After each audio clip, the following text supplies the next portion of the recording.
بسم اللہ الرحمن الرحیم الحمدللہ رب العالمین والصلاة والسلام علی سیدنا و نبینا و حبیبنا مولانا محمد خاتم النبیین و امام المرسلین وعلی آلہ و اصحابہ اجمعین وعلی کل من تبعہم بإحسان الی یوم الدین. اما بعد، آج کل عام لوگوں کے ذہنوں کو مشوش کرنے کے لیے یہ پروپیگنڈا کیا جا رہا ہے کہ حکومت تو یہ چاہ رہی ہے کہ مدارس چونکہ ایک تعلیمی ادارے ہیں لہذا وہ وزارت تعلیم کے ساتھ وابستہ ہونے چاہیے، اور مدارس یہ کہہ رہے ہیں کہ ہمیں تو سوسائٹیز ایکٹ کے ساتھ رجسٹر ہونا چاہیے، اور سوسائٹیز ایکٹ جو ہے وہ وزارت صنعت و تجارت سے تعلق رکھتا ہے یا وزارت داخلہ سے تعلق رکھتا ہے. تو لوگوں کے سمجھ میں یہ بات نہیں آ رہی کہ ہم کیوں اس سوسائٹیز ایکٹ کے تحت ہم رجسٹر ہونا پسند کرتے ہیں بنسبت وزارت تعلیم میں. اس کو سمجھنے کے لیے پہلے یہ سمجھنا چاہیے کہ سوسائٹیز ایکٹ کیا چیز ہے. سوسائٹیز ایکٹ در حقیقت ایک ایسا قانون ہے جس کے تحت آپ کوئی ایسی سوسائٹی بنا سکتے ہیں، ایک پرائیویٹ ادارہ بنا سکتے ہیں کہ جس میں آپ کو کوئی بھی کام کرنا ہو، آپ کو تعلیم دینی ہو، آپ کو کوئی رفاہی کام کرنا ہو، آپ کو کوئی اپنا تربیتی ادارہ قائم کرنا ہو، پیشہ ورانہ تعلیم و تربیت کرنی ہو، یہاں تک کہ اگر کوئی آرٹس کونسل قائم کرنی ہو، وہ سارے کے سارے پرائیویٹ ادارے اس سوسائٹیز ایکٹ کے تحت رجسٹر ہوتے ہیں، ہوتے چلے آ رہے ہیں. جس کا حاصل یہ ہے کہ سوسائٹیز ایکٹ پرائیویٹ اداروں کو رجسٹر کرنے کا ایک داخانہ ہے کہ جس کے ذریعے پرائیویٹ ادارے ایک قانونی حیثیت حاصل کر لیتے ہیں. اب وہ پرائیویٹ ادارے اپنے نظام کے تحت چلتے ہیں، ان کا اپنا ایک طریقہ کار ہوتا ہے. ان کے جو کچھ عہدیدار ہوتے ہیں یا ان کے جو مجلس انتظامی کے لوگ ہوتے ہیں وہی اس کے تمام امور کے نگراں ہوتے ہیں. ان کو مکمل اختیار ہوتا ہے کہ اپنے بنائی ہوئی سوسائٹی کے اندر جو چاہے کریں. صرف اتنا ہے کہ وہ رجسٹر ہو جاتے ہیں، جس کا معنی ہے کہ ان کا وجود قانونی طور پر تسلیم کر لیا جاتا ہے. لیکن اپنے اندرونی معاملات میں وہ بالکل خود مختار آزاد ہوتے ہیں. یہ کہنے کی بھی ضرورت نہیں ہے کہ ہم خود مختار آزاد ہیں، بلکہ جو ہی اس پر رجسٹر ہوئے تو مطلب یہ ہے کہ ہم اپنے قوانین کے تحت، اپنے نظام کے تحت اپنے ادارے کو چلا سکتے ہیں. دوسری طرف وزارت تعلیم جو ہے وہ حکومت کا ایک ادارہ ہے، اور حکومت کے ادارے کے حیثیت سے وہ اپنے سارے تعلیمی نظام کو کنٹرول کرتا ہے. اس میں یونیورسٹیاں بھی آتی ہیں، اس میں کالج بھی آتے ہیں، اس میں اسکول بھی آتے ہیں جو سرکار کے تحت قائم ہو رہے ہیں. تو وہ اس نظام کے پابند ہو جاتے ہیں.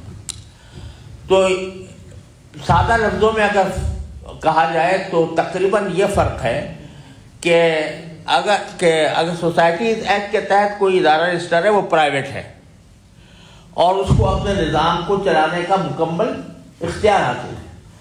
اور اگر کوئی کسی وزارت کے تحت وزارت کا حصہ بن گیا تو اس وزارت کے نظام کے تحت اندر وہ آ گیا.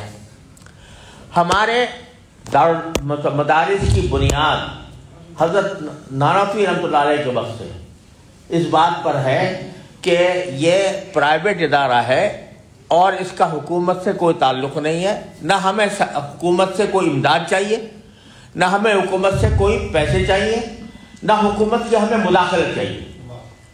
ہم اپنے طریقہ کار پر جو اکابر کا طریقہ کار چلا آ رہا ہے اس کے تحت چلنا چاہتے ہیں. کوئی ایسے ادارے کو ہم اپنے اوپر مسلط نہیں کرنا چاہتے جو ہمارے اندرونی نظام کے دخل اندازی کرے، جو ہمارے طریقہ کار میں مداخلت کرے، جو کسی طرح بھی ہمارے مقاصد پر اثر انداز ہو، وہ ہم مدرسے کو اس سے آزاد رکھنا چاہتے ہیں. اور یہ آزادی ہمیں سوسائٹی ایکٹ کے تحت ملتی ہے کیونکہ وہ پرائیویٹ ہے, اس میں سارے ادارے پرائیویٹ ہیں. بہت سے تعلیمی ادارے اب بھی سوسائٹیز ایکٹ کے تحت رجسٹرڈ ہیں, اس لیے کہ وہ پرائیویٹ ہیں اور پرائیویٹ طریقے سے اپنے نظام کے تحت چلنا چاہتے ہیں. ہمیں اس بات کا اس بات پر اس لیے اصرار ہے کہ وزارت تعلیم کے ساتھ اگر ہم منسلک ہو گئے, اور میری تو اول روز سے یہی رائے ہے کہ اس کے ساتھ منسلک ہونا, ہم نے بہت ہی انتہائی دباؤ کے حالات میں اتنے بات تسلیم کی تھی کہ بھئی ہمارا ڈاکخانہ بدل جائے اور وزارت تعلیم کے طرف جاؤ جائے, لیکن جو اندیشہ تھا اور جس کی بنا پر ہم وزارت تعلیم میں جانے سے پرہیز کر رہے تھے, وہ اس وقت سامنے آ گیا کہ جس دن ایک دن ہمارے ساتھ مذاکرات کے اندر ایک مفاہمتی یادداشت تیار ہوئی جس کو آج معاہدے کا نام دیا جا رہا ہے. وہ در حقیقت اصطلاحی اعتبار سے وہ MOU ہے, memorandum of association of understanding, مفاہمتی یادداشت. قانونی اعتبار سے اس کا کوئی اثر نہیں ہوتا, صرف یہ بات ہوتی ہے کہ ابھی بات چل رہی ہے, اس کے اندر کچھ چیزوں پر مفاہمت ہوئی. اس مفاہمت کا ایک حصہ یہ تھا کہ ہمارے بینک اکاؤنٹ کھلیں گے, ہم خود مختار اور آزاد رہیں گے. دوسرا یہ کہ ہمارے غیر ملکی طلباء جو ہیں وہ ان کو داخلہ ملے گا, ویزے ملیں گے. اور اس میں یہ بھی تھا کہ جب تک اس کے اوپر پوری طرح عمل نہیں ہو جاتا, سوسائٹیز ایکٹ کے تحت جو مدارس رجسٹر ہو رہے ہیں وہ اپنی جگہ رجسٹر ہوتے چلے جائیں گے. لیکن جو ہی یہ بات ہماری اس مفاہمتی یادداشت کی مرحلے میں ابھی تھی, اسی کے ساتھ 1 ارب کا بجٹ بنا کر ایک ڈائریکٹریٹ قائم کر دی گئی, جو ایک سابق سابق فوجی میجر جنرل کے ماتحت ہے. اور اس کے لیے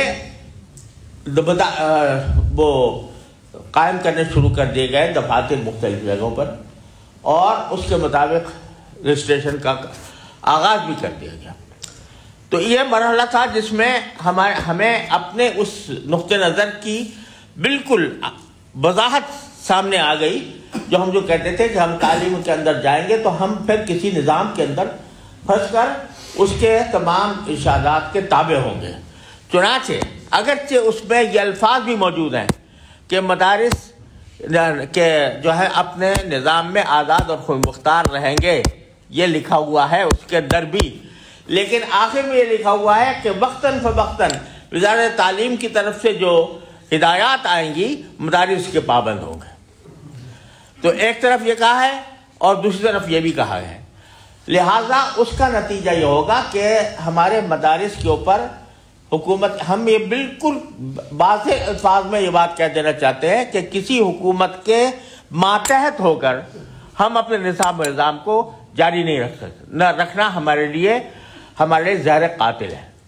لہذا ہم نے انجام دیکھے ہیں, ہم نے سعودی عرب دیکھا ہے, ہم نے امارات دیکھا ہے, ہم نے مصر دیکھا ہے, ہم نے شام دیکھا ہے, اور وہاں پر مدارس کو کس طریقے سے ختم کیا گیا, مدارس کو کس طریقے سے دبایا گیا. آج وہاں پر کوئی کلمہ حق کہنے والا موجود نہیں ہے, یا ہو تو وہ جیل, اس کی جگہ جیل ہوتی ہے, یا اس کے اوپر تشدد کیا جاتا ہے. تو ہم الحمدللہ پاکستان کو اللہ تبارک و تعالیٰ نے اسلام کے لیے بنایا, اور پاکستان کو در حقیقت اللہ تبارک و تعالیٰ نے اسلام کا ایک قلعہ بنایا ہے. تو یہاں ہم یہ صورتحال کسی قیمت برداشت نہیں کر سکتے کہ ہمارے مدارس اور ہمارے علماء وہ اس طرح ہو جائیں کہ ان کے سامنے کچھ بھی ہوتا رہے اور وہ اپنی زبانوں کو بند رکھیں اور شیطان اخرس بن کر زندگی گزاریں. لہذا یہ چاہے جب کسی بھی چیز کو گھیرنا ہوتا ہے تو شروع میں ساری پابندیاں عائد نہیں ہوتی, شروع میں اس کے لیے ایک دام ڈالا جاتا ہے, اس کے لیے دانہ ڈالا جاتا ہے, تو اس کے بعد پھر آگے جا کر اس کو کسی وقت میں گھیرا جاتا ہے. یہی طریقہ کار رہا ہے پوری تاریخ میں. تو اب اگر کہ اس میں لکھا ہوا ہے کہ نظام کہ یہ اپنے آزاد و مختار رہیں گے، لیکن اس کے باوجود ایک مرتبہ جب یہ اس دائرے کے اندر آ گئے اور اس میں یہ لفظ موجود ہے کہ وزارت تعلیم کی طرف سے وقتاً فوقتاً ہدایات جو ملتی رہیں گی اس کے پابند ہوں گے، تو اب آپ دیکھیے آج کسی کی حکومت ہے، کل کسی اور کی حکومت ہوگی. وہ لوگ بھی حکومت میں وزارت تعلیم کے اندر آئیں گے جو یہ کہہ رہے ہیں کہ مدارس جو ہیں وہ جہالت کی یونیورسٹیاں ہیں، جنہوں نے علی اعلان یہ بات کہی ہے، جنہوں نے یہ کہا ہے کہ مدارس تو یہ سکھاتے ہیں کہ مرنے کے بعد کیا ہوگا. گویا مذاق اڑا کر کہ مرنے کے بعد کیا ہوگا، کہ حالات پڑھانے والے مدارس ہیں، یہ دنیا کے موجودہ زندگی کے ساتھ کیسے چل سکتے ہیں، وہ بھی تعلیم کے نظام کے اندر آ سکتے ہیں. اور کل کو کون آتا ہے کچھ نہیں کہا جا سکتا. لہذا مدارس کو اس دائرے کے اندر لانے کی وجہ کہ ہم بالکل سختی کے ساتھ مخالف ہیں. اور چونکہ سوسائٹیز ایکٹ ایک پرائیویٹ اداروں کا قانون ہے، وہ اس واسطے ہم ایک پرائیویٹ مدارس کے طور پر استعمال ہونا چاہتے ہیں، اپنا کام کرنا چاہتے ہیں جس میں ہمارے کام میں کوئی مداخلت نہ ہو. تو ہم خود الحمدللہ اس حقیقت سے پوری طرح باخبر ہے. وفاق المدارس اب پوری طرح باخبر ہے اور اس بات کا یقین رکھتا ہے کہ ہمیں ایک عالم کو موجودہ دور کے اندر اپنا پیغام بہتر طریقے سے پیش کرنے کے لیے جن معلومات کی ضرورت ہے، ہم اپنے مدارس میں وہ معلومات پڑھانا چاہتے ہیں. ہم اس لیے نہیں پڑھانا چاہ رہے جو ساری دنیا یہ بات کہہ کر یہ نامعقول بات کہتی ہے کہ یہ مدارس سے ڈاکٹر کیوں نہیں پیدا ہوتے، اور اس سے لائر کیوں پیدا نہیں ہوتے، اور اس سے انجینئر کیوں نہیں پیدا ہوتے، اور یہ کسی ملٹری کے اندر کمیشن کیوں نہیں لیتے. اور اس بات کو بڑے فخر کے ساتھ بیان کیا جاتا ہے کہ فلاں مدرسے کے لوگ جو ہیں وہ کمیشن لے چکے ہیں، وہ بریگیڈیئر بن چکے ہیں، وہ کرنل بن چکے ہیں. ارے بھائی، یہ مدرسہ کرنل اور بریگیڈیئر پیدا کرنے کے لیے نہیں تھا، یہ قرآن و سنت کا علم محفوظ کرنے کے لیے تھا، یہ عالم پیدا کرنے کے لیے تھا. یہ بتاؤ کہ پورے پاکستان کے اندر کون سے سرکاری ادارے کے اندر اسلام کی تعلیم دی جا رہی ہے؟ حافظ اتنے پیدا ہو رہے ہیں اس ملک کے اندر. کسی مسجد کے اندر کبھی یہ کسی اعلان نہیں سنا ہوگا کسی نے کہ ہمارے ہاں تراویح پڑھانے کے لیے حافظ نہیں ہے، حافظ ہمیں فراہم کیا جائے. حافظ زیادہ ہے، مسجدیں کم ہیں. کہاں سے پیدا ہو رہے ہیں یہ حافظ جو قرآن کریم کی خدمت انجام دے رہے ہیں اور تراویح پڑھانے کے لیے موجود ہیں؟ یہ کہاں سے آ رہے ہیں؟ کسی کالج سے، کسی یونیورسٹی سے، کسی انسٹیٹیوٹ سے؟ یہی مدارس ہیں جو یہ سب پیدا کر رہے ہیں. کوئی آدمی یہ بتائے کہ کیا اس معاشرے کی ضرورت نہیں ہے کہ اگر کسی شخص کو کوئی دینی مسئلہ پیش آ جائے تو اس کا جواب دینے والا کوئی موجود ہو؟ کیا آج یہ ساری دنیا دیکھ لے کہ اگر کسی مسلمان کو کوئی نکاح طلاق کا بھی مسئلہ پوچھنا ہوتا ہے، بیع و شراء کا بھی پوچھنا ہوتا ہے، نماز اور روزے کا پوچھنا ہوتا ہے، تو وہ کیا کسی یونیورسٹی کے پروفیسر کے پاس جاتے ہیں جس نے اسلامک اسٹڈیز میں ایم اے کی ڈگری لے رکھی ہے، یا کسی ایسی یونیورسٹی کے پاس جاتے ہیں، پروفیسر کے پاس جو اسلامک اسٹڈیز پڑھا رہا ہے؟ وہ اگر جاتے ہیں تو ان لوگوں کے پاس جاتے ہیں جن کے پاس قرآن و حدیث کا، فقہ کا، اس کے اصول فقہ کا پورا علم ہے، ان کے پاس جاتے ہیں. کیوں جاتے ہیں؟ اس لیے کہ جانتے ہیں کہ صحیح علم ان کے پاس ہے، دین ان کو صحیح طریقے سے آتا ہے. یہ سارا کام مدارس اس لیے کر رہے ہیں، اس طرح کر رہے ہیں کہ ہم کسی کے تسلط کے ہم دوادار نہیں ہیں. ہم وہ بات کہیں گے جو قرآن کہتا ہے، ہم وہ بات کہیں گے جو حدیث کہتی ہے، ہم وہ بات کہیں گے جو ہمارا دین کہتا ہے. اس کی وجہ سے ہم اس میں کوئی مداخلت کسی قیمت پر برداشت نہیں کر سکتے. اگر کریں گے تو ہم اپنے فرض منصبی میں زبردست کوتاہی کے اور اللہ اور رسول کے ساتھ جو ہم نے عہد کیا ہے اس سے غداری کے مرتکب ہوں گے. اس لیے یہ فرق ہے کہ سادہ لفظوں میں کہ مدارس پرائیویٹ رہیں یہ سرکار کے تحت رہے. سیدھی سی بات یہ ہے. پرائیویٹ رہیں یا سرکاری تسلط میں رہیں, بنیادی سوال یہ ہے.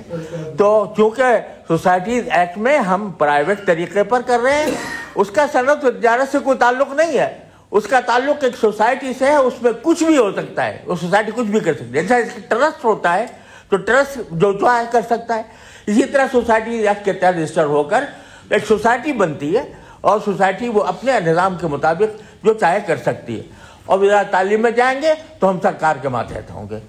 یہ ہماری گزارشات ہیں, یہ ہے ہمارا اصل مقصود, اور اس وجہ سے ہم اس پر ڈٹے ہوئے ہیں اور انشاءاللہ ڈٹے رہیں گے.